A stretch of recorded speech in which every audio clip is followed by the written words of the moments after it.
Hello students. So in this video we'll discuss about the next sequence in geological evolution and structure of India. So before we start with the next sequence, I want to give a brief recap. So in this series we discussed briefly about the geological time scale. We also started off by saying that whatever rock formations, rock types that we are discussing, they are intimately related with the plate tectonics or the drifting of Indian subcontinent as it separated from the Gondwana and moved towards the Laurasia. Then we discussed about the Creton, also known as the Indian Shield, which are the oldest rocks which are found in the Indian subcontinent. They are of Precambrian age. We also discussed how we can divide the geology of India into three tectonic divisions, the oldest one being the Peninsular India, then we have the Himalayas and the Indo-Gangetic Plain.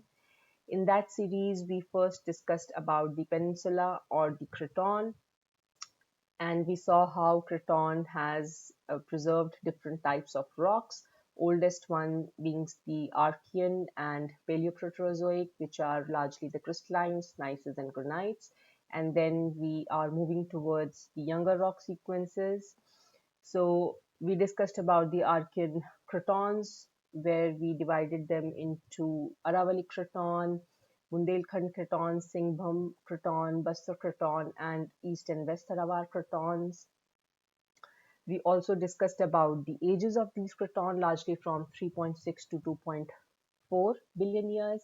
We also discussed that they are largely different types of granites and granodiorites, which are dated by using technique called zircon uranium lead dating.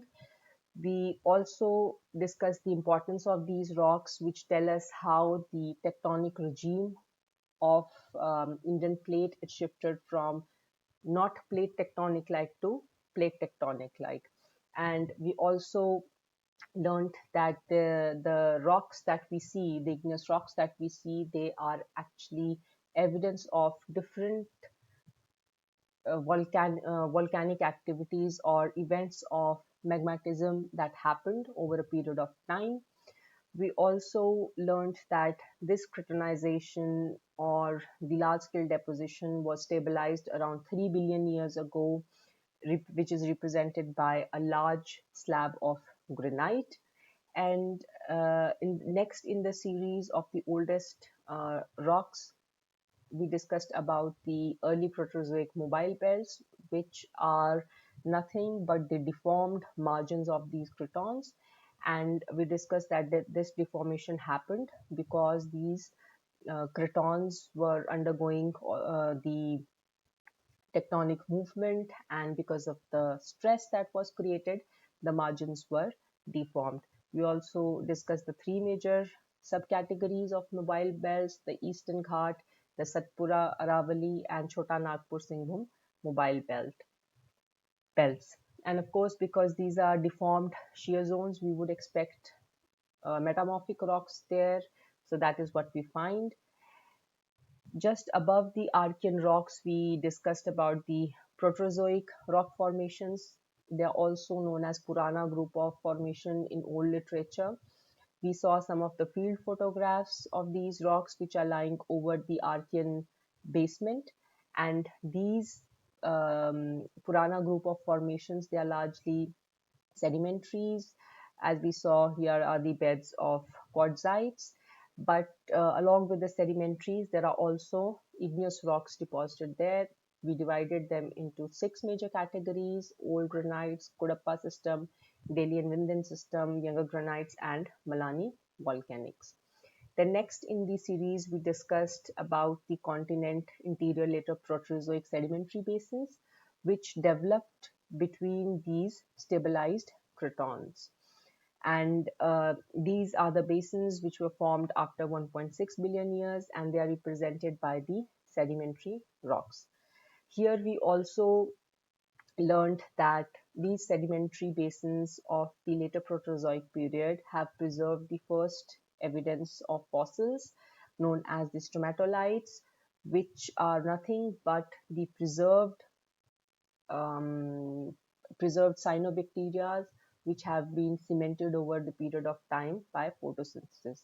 And cyanobacteria are very important. Why? Because they gave Earth's first oxygen and made our life possible subsequently many billion years ago.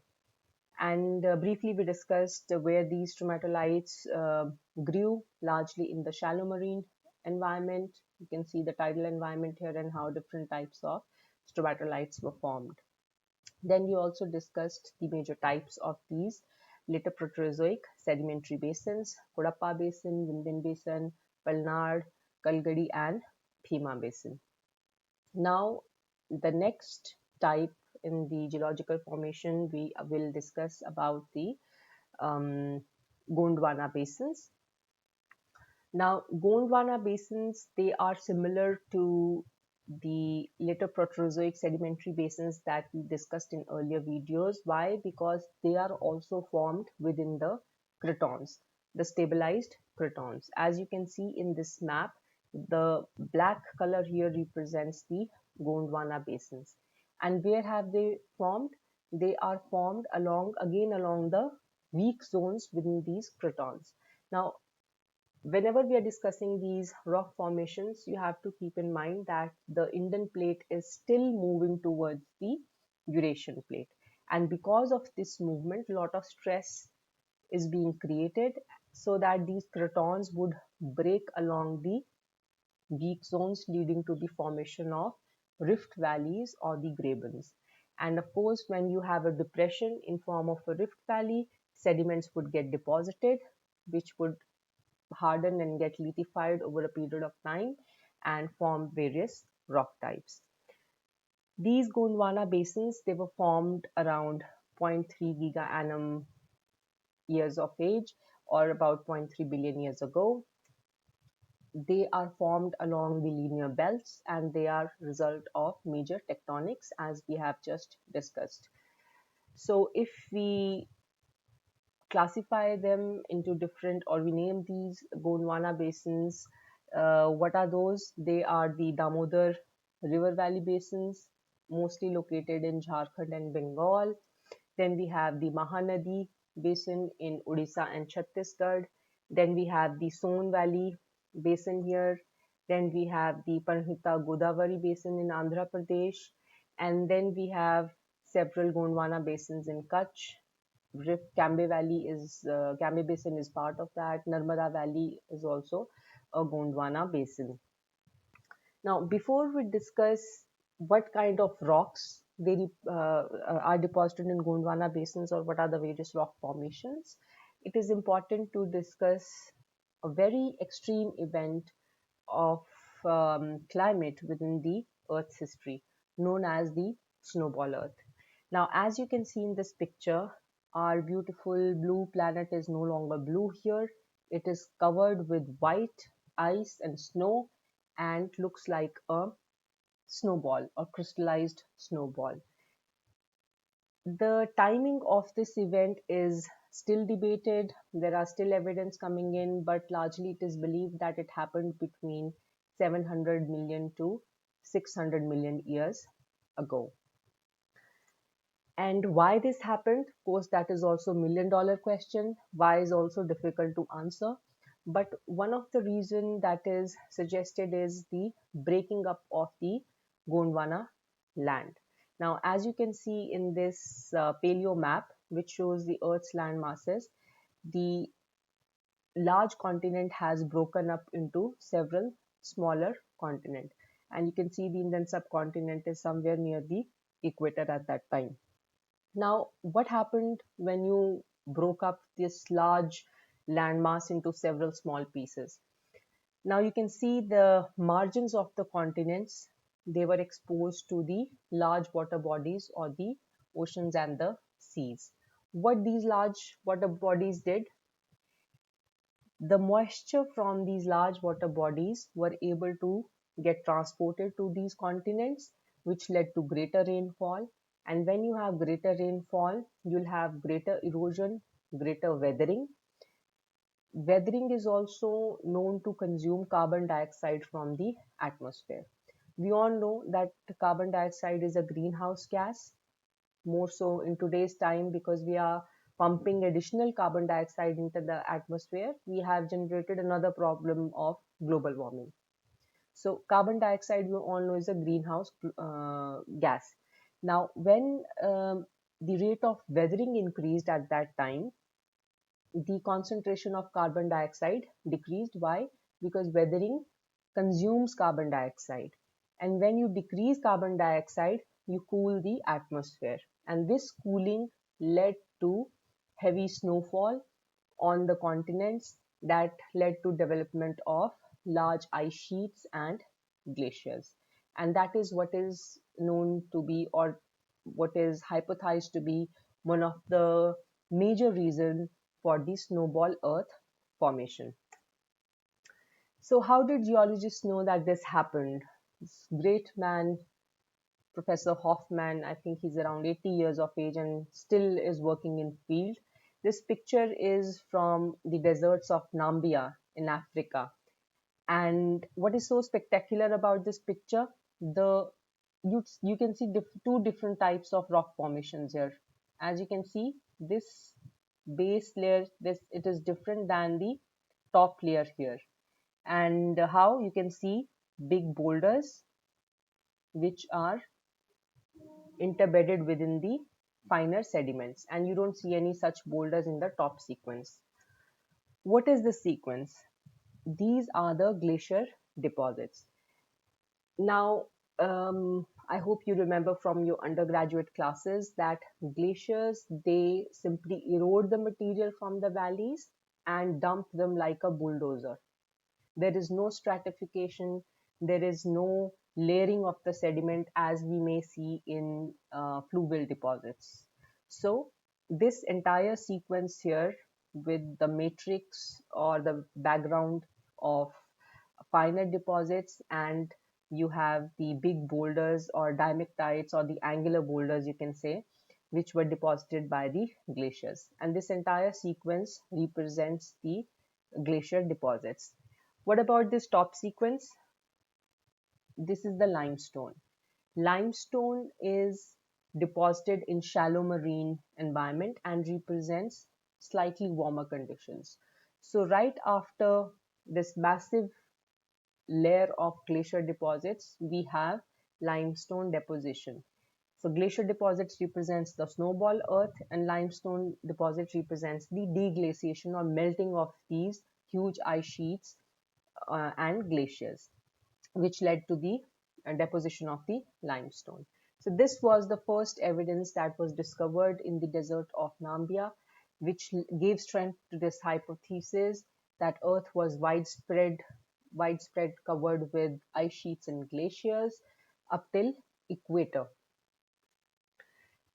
Okay, coming back to Gondwana Basins. Now, after snowball Earth, of course, glaciers melted, and what triggered that melt is, of course, highly debated, but it is suggested that volcanic eruptions were still going on, which steadily led to the development or the growth of the carbon dioxide in the atmosphere, and that triggered the deglaciation after this entire snowball Earth. Now, in the first panel that you see here, you don't need to remember the detailed event stratigraphy here, but I'm showing these cartoons just to give you an idea how these Gondwana basins evolved. So after the snowball Earth, as the deglaciation started happening, the valleys which were created by the glaciers in the snowball Earth were gradually filled up by the sediments. And these sediments were brought in by the meltwater streams as the ice and the glaciers were melting. Now, you also know that besides that, the Indian subcontinent was also, or the Indian plate was also drifting towards the Eurasian plate, and this was creating stress within the weak zones that led to the development of grabens or the rift valleys. F here represents the normal fault, and these arrows represent the motion of the normal fault. Now, these depressions, of course, housed the sedimentation that was brought in by the meltwater streams and ultimately led to the formation of the Gondwana Basins. This is another map that shows the distribution of Gondwana Basins here in brown color. Okay, so if we summarize these Gondwana Basins, what are they? They are elongated sedimentary basins. Where they were formed within the weak zones of the Precambrian cratons along the linear belts that we've just discussed. These are actually the grabens or the rift valleys and the half grabens. This cartoon I've just shown to make you recapitulate how rift valleys and grabens are formed. So if you have an extension regime where two plates are pulling apart, the normal faults develop and the middle portion in this slab subsides to form the grabens or the rift valleys. And when you have just one slab, it is known as the half graben. And this rifting was happening in the beginning of the Permian period. Now, if we talk about the composition of the rocks, what types of rocks do we find in these Gondwana basins?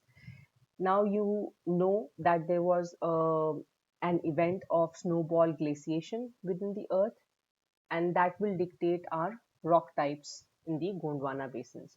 So at the base, we have the glacial deposits, which are called the glacier gene dimictites here. Some places we also have marine sediments, which is natural to expect because you also know that these continents, they were surrounded by huge seas or the oceans. So a lot of marine sediments are also formed at the base. Then in the middle portion of these rock types, we have the terrestrial coal-bearing fluval sediments. As the snowball earth gave back gave gave back to the normal earth as we know today, deglaciation happened. The glaciers started melting. So when glaciers melt, you would expect a lot of meltwater streams to evolve, and these meltwater streams or rivers would erode material and deposit in these rift valleys or the grabens, and that led to the fluval sediment type rock formation here. Also, because climate was warming up, there was a lot of vegetation growing, which also got buried with the sediments, and that's why we have a lot of coal deposits within these Gondwana basins. Actually, India's more than 99% of total coal resource is preserved within these basins. And the top part of the rock formation is the fluvial Aeolian sediments. As the ice would have exhausted gradually, the meltwater streams would have decreased in discharge, and also there was deposition of the airborne material or the Aeolian sediments. And of course, this is the large or the um, broad type of rocks which are there in the Gondwana basins, and there are variations within these basins as well. So just for an example, the Pranhita Godavari domain, you also find the fluvial deltaic sediments along with marine sediments, which is also logical to expect. Why? Because you have large ocean bodies surrounding the continents. You have meltwater streams draining into these oceans. So you would have deltas developing there, and therefore we do find rocks which represent the fluvial deltaic environment and together with the marine sediments. Now, this was all about the Gondwana basins. We'll directly jump to 65 million years and discuss further the younger types of geological formations in the next video.